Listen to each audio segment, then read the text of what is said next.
नमस्कार, आप देख रहे हैं जीपी न्यूज बिहार और मैं हूं आपके साथ डॉक्टर गौतम पांडे। पूर्णिया के जन स्वराज ऑफिस में आज कार्यकारी समिति की बैठक आयोजित की गई, जिसमें जन स्वराज पूर्णिया जिला सचिव डॉक्टर कृष्ण मोहन, जिला महिला अध्यक्षा श्रीमती सुनीता सिंह और पूर्णिया जिला कार्यालय प्रभारी श्री अमरनाथ उपाध्याय के अतिरिक्त जन स्वराज के कई गणमान्य सदस्य उपस्थित थे।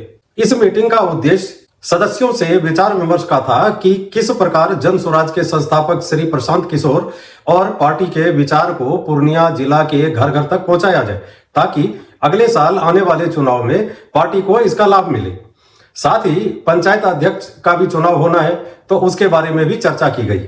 सभा में उपस्थित बहुत से सदस्यों ने अपने अपने विचार, पार्टी की विचारधारा को प्रसारित करने में हुई प्रगति और कठिनाइयों की जानकारी सचिव के सामने रखा। मीडिया को संबोधित करते हुए सचिव ने पार्टी की रोड मैप के बारे में जानकारी दी।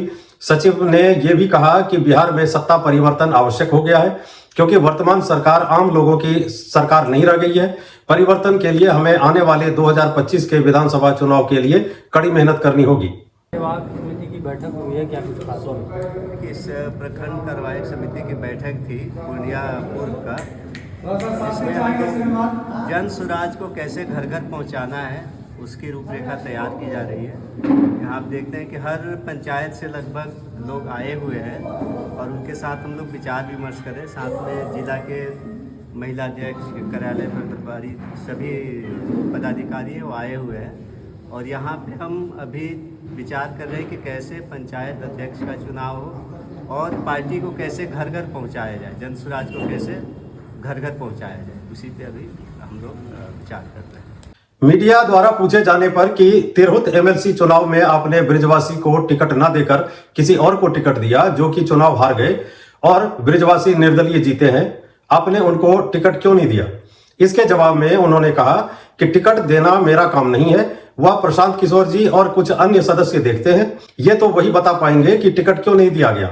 हो सकता है कि पार्टी ने जो टिकट के लिए क्राइटेरिया सेट किया हुआ है उसे वो पूरा नहीं कर पाते होंगे, इसलिए टिकट नहीं मिला। अध्यक्ष जी, मेरा एक छोटा सा सवाल है। हाँ, अभी जो तिरहुत में इलेक्शन हुआ, इसका क्या बोलते हैं, स्नातक का जो एमएलसी का जो इलेक्शन हुआ है, इसमें जो ब्रजवासी हैं जो अभी निर्दलीय चुनाव जीते हैं, ये हमें पता लगा है कि ये पहले जन स्वराज पार्टी में थे।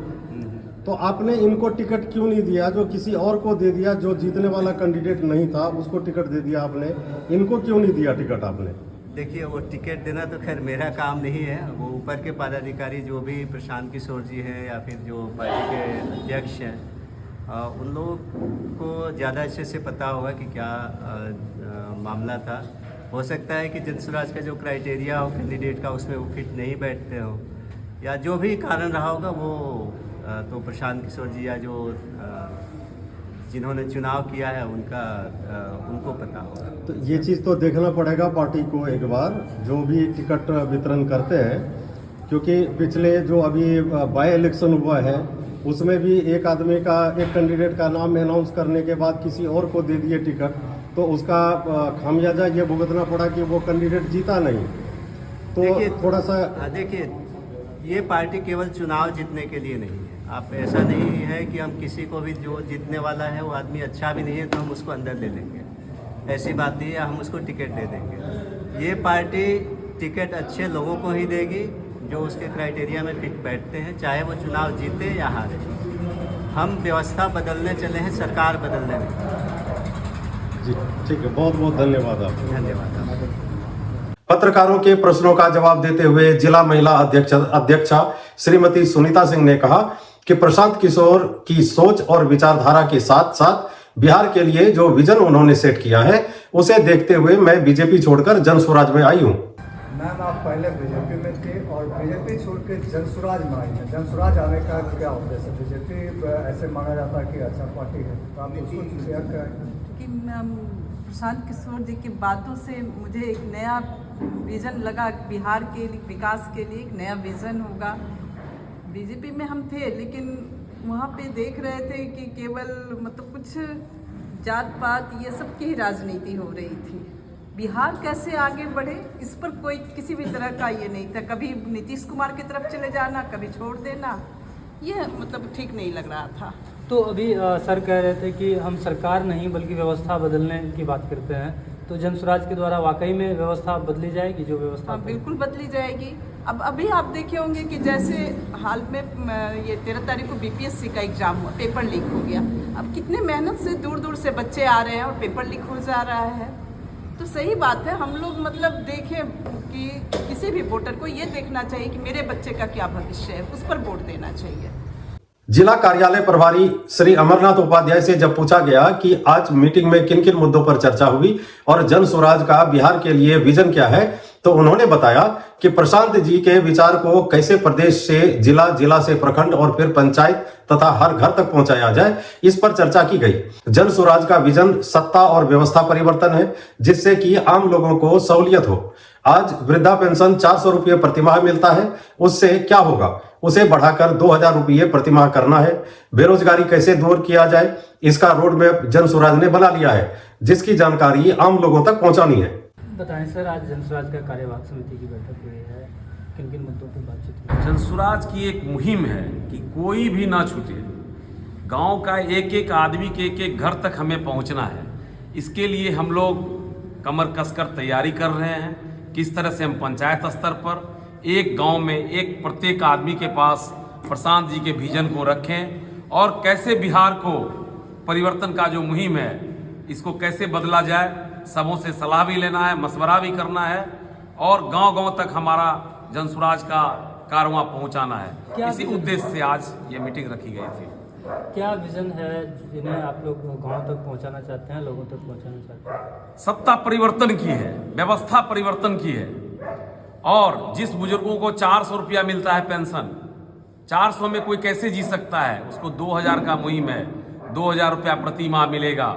हमारा विजन है जन स्वराज का। और बेरोजगारी कैसे दूर करें, पलायन कैसे रुके, इसके लिए मैं काम कर रहा हूं। पत्रकार और जन स्वराज पार्टी के संस्थापक सदस्य में से एक श्री आशीष मेहता जी ने बताया कि इस बार का चुनाव बेरोजगारी और शिक्षा पर होगा, जो कि पहले नहीं होता था।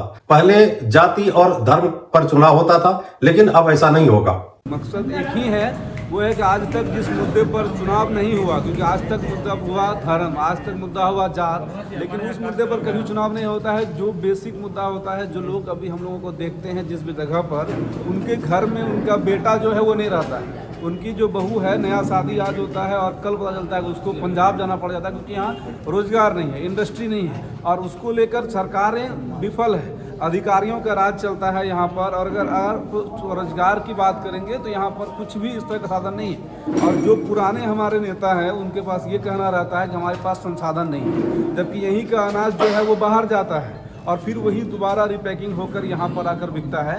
हमारे पास लैंड है, हमारे पास संसाधन है, हमारे पास पानी है, हमारे पास बिजली है, सब कुछ है, लेकिन एक सही सोच नहीं है, जिस कारण से बिहार कई वर्षों से लगातार पीछे जा रहा है। हम लोग पढ़ने के लिए बाहर जाते हैं, कमाने के लिए बाहर जाते हैं और सिर्फ और सिर्फ वोट देने के लिए हम लोग यहाँ पर रहते हैं। तो कहीं ना कहीं जो प्रशांत किशोर है, उनका पहला जो मुद्दा है वो है रोजगार का, इंडस्ट्री का। और इंडस्ट्री आएगा कैसे, तो सही सोच के साथ आएगा। कुछ अन्य गणमान्य सदस्यों ने भी अपने अपने विचार मीडिया के सामने रखे।